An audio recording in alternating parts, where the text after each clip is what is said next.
James Ford joins us at pitch side. I'm putting you to shame, Kev, because while you're there in your heated gilet, James has joined us without even a coat on. Impressive, James. It's a mistake, I'm telling you. James, I mean, not the result that you wanted, but as we heard from Brian there, a tough game, and there's plenty to take from this, isn't there? Absolutely. And as we said before, the game, Featherstone are the, probably the favourites for the competition. I think you could see why they are today. Thought our performance was a really brave performance. On occasions, I thought you could tell we played with unrecognised half-back. We probably didn't ask the questions we practised asking. But having said that, you've got to credit Featherstone, because obviously they were hitting us with plenty of intent and putting us in difficult places to attack from.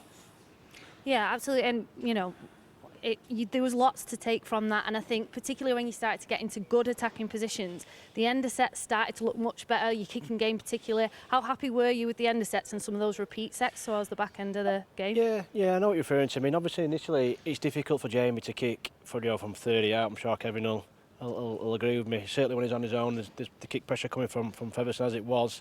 We've got a little bit more territory, and that allowed Jamie to kick more effectively. And let's not miss we made a number of what I would say half chances.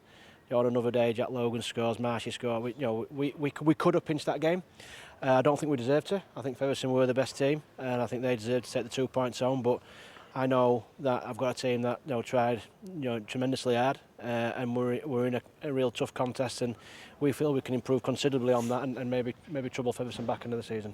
Absolutely. Yeah, James, there was a period in the second half where I thought the energy was great, but I thought Paulie was out on his feet, and it looked like you called him over and you wanted him off. Did you want him off, or was there a mix-up with the substitutions? Yeah, listen, as coaching teams, you ask your players, to be honest, and we've got to be honest as well, and I think we made a mistake there. The information we received was that we'd used that was our last change, and Chris Brynn had picked up a bit of a knock, so we had to get Will Judd back out for Chris, and then obviously Paul like you said, he was out on his feet, and it wasn't the plan to leave Kermo on the bench. The plan was to get him back out there, but we'll endeavour to be better as well as the players.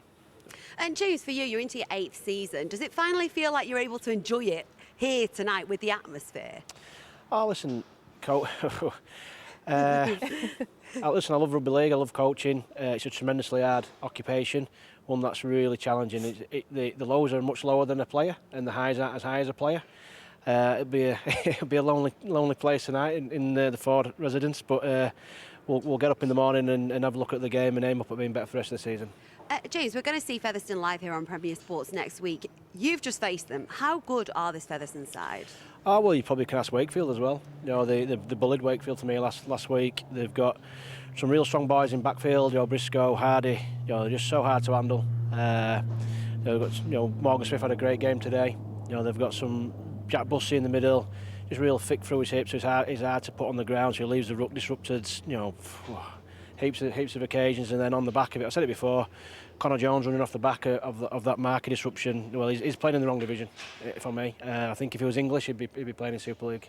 And James, new owner here at York. Have you had many dealings with him so far? Lots, actually. He's very hands-on, which is good. He's at every session. He's asking questions. He's got genuine ambition to help this club continue growing, and I'm grateful for that, and I'm looking forward to working with him.